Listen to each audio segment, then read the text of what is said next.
In today's video, I'm going to show you how to fix the paper jam in your Canon Pixma TR4722 All-in-one printer. Now go to the printer display panel. Here we can see the paper jam and it says the error 1300. Also the error light is here. The best option is to go to the back of the printer. At the back side there is the option to open the printer.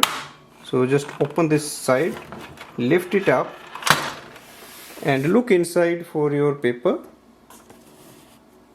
For example, we have a paper here. So simply pull it out from this side. Now close this section.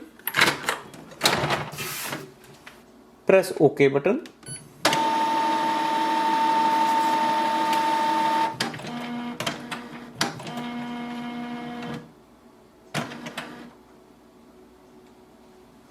So this way we can fix the paper jam in this printer. Thanks for watching.